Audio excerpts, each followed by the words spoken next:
Dream job ఆదిత్యతోనే సాధ్యం. Aditya degree colleges admissions open. For more information visit our website. Jammu Kashmir సమస్యకి పరిష్కారం ఏంటి? పాకిస్తాన్ ఆక్రమిత కాశ్మీర్ వెనక్కి తీసుకొచ్చే సత్తా కేంద్ర ప్రభుత్వానికి ఉందా లేదా? ఈ అంశంపైనే చర్చలు ఈ మధ్య ఎక్కువగా జరుగుతున్నాయి. అకస్మాత్తుగా ఆపరేషన్ సింధూర్ని భారత ప్రభుత్వం ఎందుకు ఆపేసింది?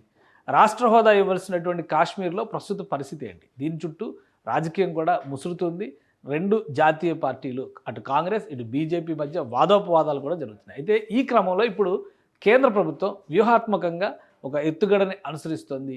రెండు ప్రాంతాలని కూడా యుద్ధం ద్వారా కలపడం కంటే ప్రజాభిప్రాయం ద్వారా కలపడమే సులువు అనేటువంటి వ్యూహాన్ని అనుసరిస్తున్నట్టుగా తెలుస్తుంది. ఇటీవల అంటే 2 రోజుల క్రితం కూడా పాకిస్తాన్ ప్రధానమంత్రి పీఓకే గురించి మాట్లాడడానికి తాము సంసిద్ధంగా ఉన్నామనేటువంటి వ్యాఖ్య చేశారు. ఈ క్రమంలోనే పీఓకే మొత్తం గ్రేటర్ కాశ్మీర్ పరిధిలో ఉన్నటువంటి మతాల వారీగా, సంప్రదాయాలు, ఆనవాయితీల వారీగా సాంస్కృతిక బంధం ఎలా ఉంది అనేటువంటి అంశాన్ని విశ్లేషించే ప్రయత్నంలో కేంద్రంలోని కీలక విభాగాలు నిమగ్నమైనట్టుగా ఒక సమాచారం వస్తుంది. మరోవైపు నుంచి పాకిస్తాన్ అంతర్గతంగా ఉన్నటువంటి కాశ్మీర్లో కూడా పెద్ద ఎత్తున ప్రజాందోళనలు జరుగుతున్నాయి. వాటిని అణిచివేసేటువంటి ప్రయత్నం పాకిస్తాన్ ప్రభుత్వం చేస్తుంది. మరీ ముఖ్యంగా బలూచిస్తాన్లో ఉగ్రవాదం లేదా వీళ్ళు ఆరోపిస్తున్నట్టుగా సంఘ విద్రోహ శక్తులు, టెర్రరిస్టు గ్రూపులు విధ్వంసం సృష్టిస్తున్నారని పాకిస్తాన్ చెబుతుంటే, ప్రజాస్వామ్యవాదులు లెఫ్టిస్ట్ మూవ్మెంట్ పేరిట గిల్గిట్, బల్టిస్తాన్ లాంటి ప్రాంతాల్లో పెద్ద ఎత్తున పాకిస్తాన్ ప్రభుత్వానికి, చైనాకి వ్యతిరేకంగా ఆందోళనలకి దిగుతున్నారు. సో ఈ క్రమాన్ని ఒకసారి విశ్లేషించే ప్రయత్నం చేద్దాం. అసలు కాశ్మీర్లో ఉన్నటువంటి రిలీజియస్ ఫ్యాబ్రిక్ ఏంటి? ఎవరు ఎటువైపు నిలిచేటువంటి అవకాశం ఉంది? పైకి కనిపిస్తున్నట్టుగా కాశ్మీర్లో కేవలం ఒకే మతం, ఒకే వాయిస్ ఉండేటువంటి అవకాశం ఎట్టి పరిస్థితుల్లో లేదు.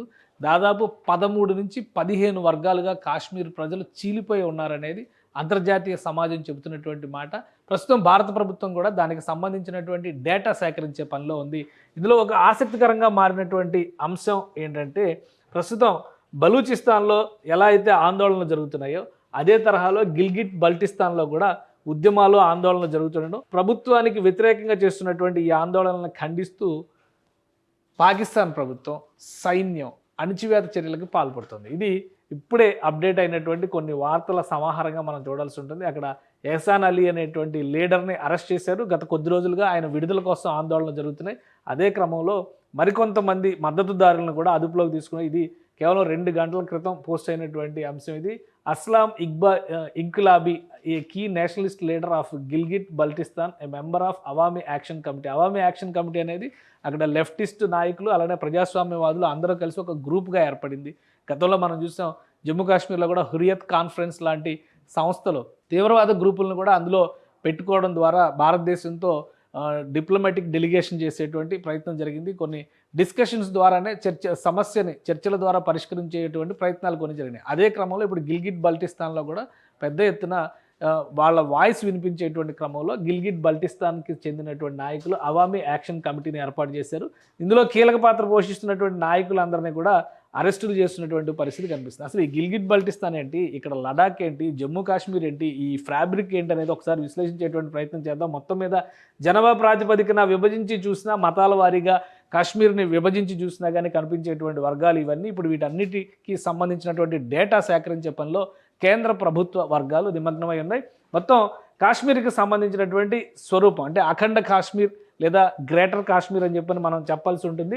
సో ఇక్కడ మామూలుగా అయితే ఒక మ్యాప్ పరంగా చూస్తే మనకు కనిపించేటువంటిది, ఈ మ్యాప్ పరంగా చూస్తే ఇది కాశ్మీర్ మొత్తం రూపురేఖలు, ఇదంతా కూడా భారతదేశంలో అంతర్భాగం. ఎందుకంటే రాజా హరిసింగ్ చేసినటువంటి ఒప్పందం ప్రకారం కాశ్మీర్ భారతదేశంలో విలీనం అవ్వాల్సిందే. ఇది చట్ట ప్రకారం, అంతర్జాతీయ చట్టాలు కూడా దీన్నే మద్దతు పలుకుతున్నటువంటి పరిస్థితి ఉంది. కానీ కాశ్మీర్ ఆక్రమణకి పాకిస్తాన్ పాల్పడడం, ఐక్యరాజ్య సమితి దగ్గరికి ఈ సమస్యను తీసుకెళ్లినటువంటి నేపథ్యంలో కాల్పుల విరమణ ఒప్పందం జరిగే నాటికి ఏ ప్రాంతాలు ఎవరి కంట్రోల్లో ఉన్నాయో దాన్నే తాత్కాలిక లైన్ ఆఫ్ కంట్రోల్గా డిక్లేర్ చేశారు.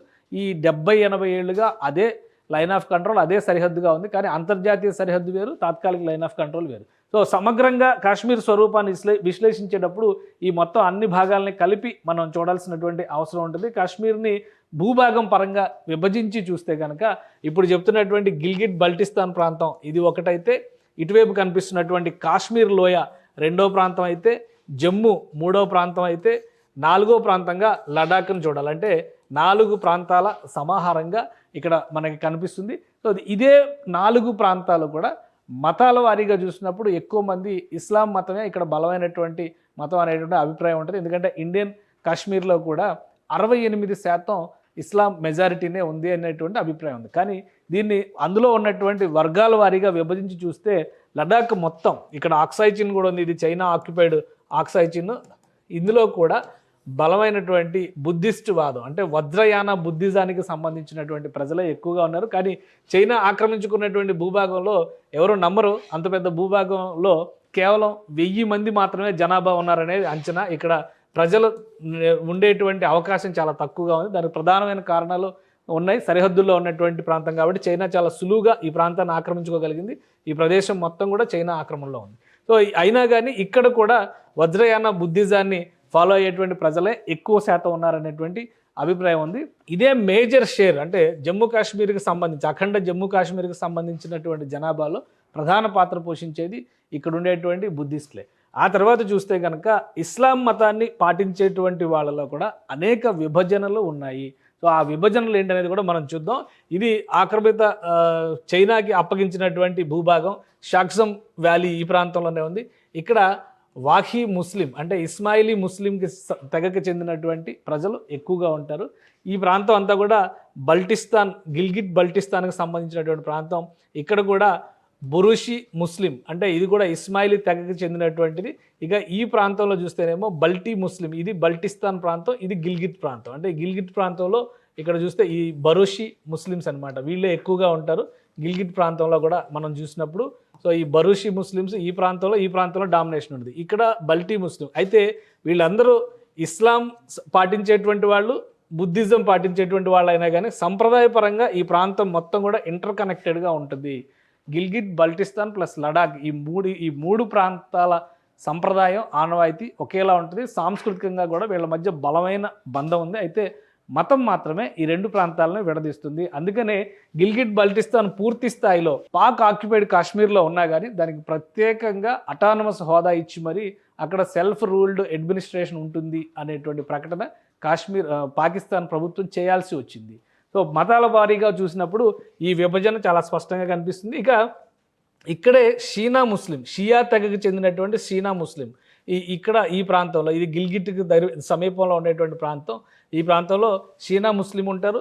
అలానే సివార్ ప్రాంతం, ఇది ఆఫ్ఘనిస్తాన్ సరిహద్దుల్లో వచ్చేటువంటి ప్రాంతం. ఇక్కడ కో ముస్లిం ఇస్మాయిలీ తెగకు చెందినటువంటి కో ముస్లిం ప్రజలు ఈ ప్రాంతంలో ఉంటారు. సో మొత్తం కూడా జాగ్రఫీ అంతా కూడా మతాల వారీగా విభజించి చూడాల్సినటువంటి అవసరం కాశ్మీర్లో ఉంది. కాశ్మీర్ వన్ వాయిస్ అనేటువంటి అభిప్రాయం ఎక్కడా కూడా చెప్పేటువంటి అవకాశం లేదు. ఇక షీనా ముస్లిం, ఇది సున్నీ వర్గానికి సంబంధించినటువంటి షీనా ముస్లిం ప్రజలు ఇక్కడ ఎక్కువగా ఉంటారు.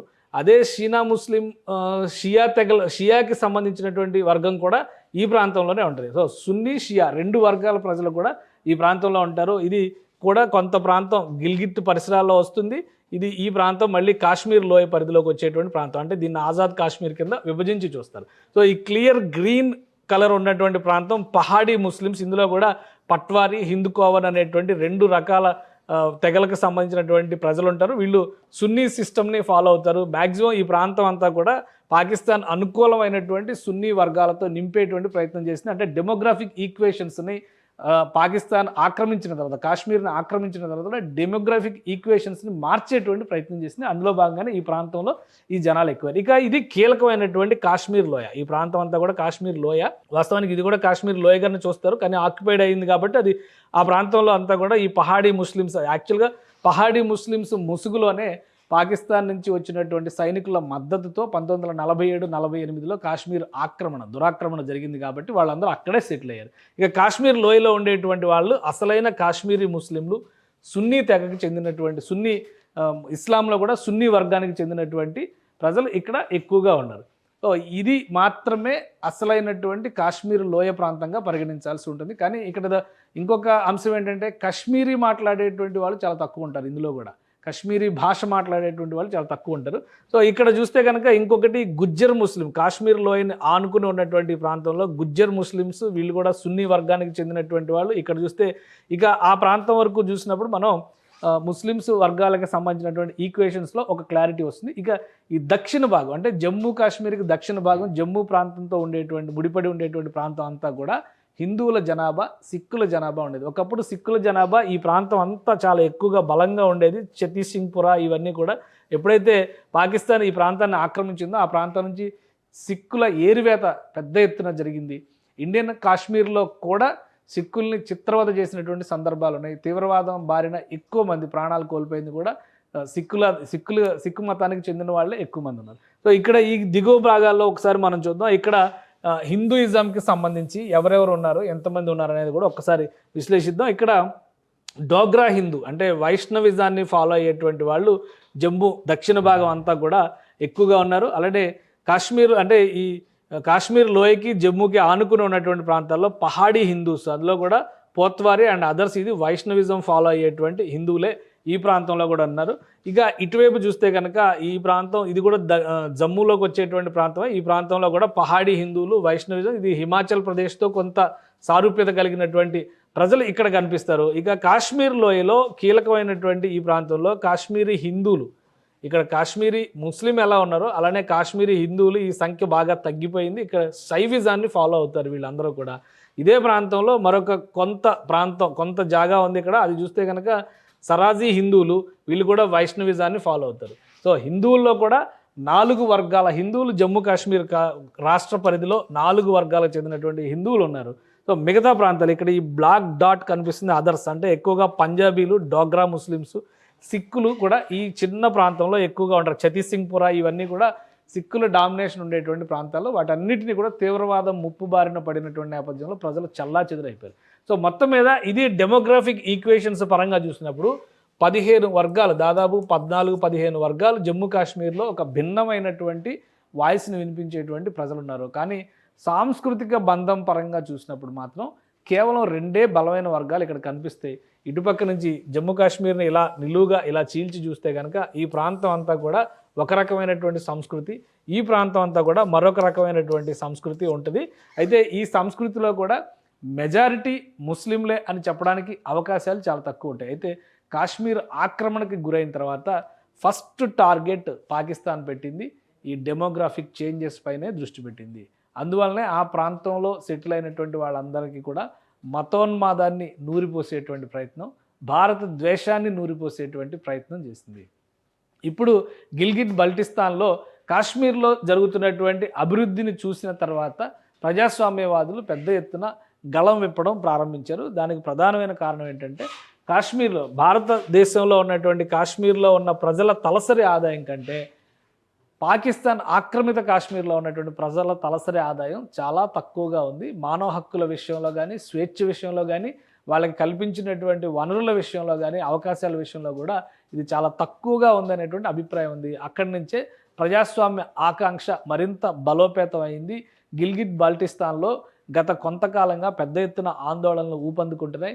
బలూచిస్తాన్ సాధిస్తున్నటువంటి సాయుధ విజయాలు చూసిన తర్వాత గిల్గిట్ బల్టిస్తాన్ కూడా ఆయుధాలు పట్టేటువంటి అవకాశం ఉందనేటువంటి హెచ్చరికలు పెద్ద ఎత్తున వస్తున్నాయి. సో పాకిస్తాన్ ప్రభుత్వం ఆల్రెడీ కొంత వీక్ అయినటువంటి పరిస్థితిని గమనిస్తున్నాం. అటు ఆఫ్ఘనిస్తాన్ సరిహద్దుల్లో పఖ్తూన్వా విషయంలో కూడా గొడవలు జరుగుతున్నాయి. ఖైబర్ పఖ్తూన్వా విషయంలో కూడా అలాంటి స్థితిగతులే ఉన్నాయి. సో ఇప్పుడు గిల్గిట్ బల్టిస్తాన్లో కూడా సాయుధ బలగాలతో పోటీ పడేటువంటి సాయుధులైనటువంటి పోరాటాన్ని కనుక ప్రారంభిస్తే పాకిస్తాన్ ఉక్కిరి బిక్కిరి అవడం ఖాయం. సో ఈ ఈక్వేషన్స్ అన్నిటినీ గమనిస్తున్నటువంటి భారత ప్రభుత్వం ఒక స్పష్టమైనటువంటి వైఖరిని, ప్రజామోదం పొందేటువంటి వైఖరిని అనుసరించడం ద్వారా ప్రజల మనసుల్ని గెలుచుకుంటేనే పాకిస్తాన్ ఆక్రమిత కాశ్మీర్ని తిరిగి తెచ్చుకోగలం అనేటువంటి అభిప్రాయంతో ఉన్నట్టుగా తెలుస్తుంది. ఈ క్రమంలోనే కొన్ని ప్రణాళికల రచన చేసేటువంటి అవకాశాలు కనిపిస్తున్నాయి. ఏ విధంగా ముందుకెళ్తుంది, కేంద్రం అధికారికంగా ఈ వ్యవహారాలని ప్రకటించేటువంటి అంశాలు అవుతాయా లేదా అంతర్గతంగా ఇంప్లిమెంట్ చేసేటువంటి వ్యవహారాలుగా మిగిలిపోతాయా అనేది కాలం నిర్ణయించాల్సినటువంటి అంశం. సుమన్ టీవీలో మీ పర్సనల్ అండ్ బిజినెస్ ప్రమోషన్స్ కోసం కింది నెంబర్కి కాంటాక్ట్ చేయండి.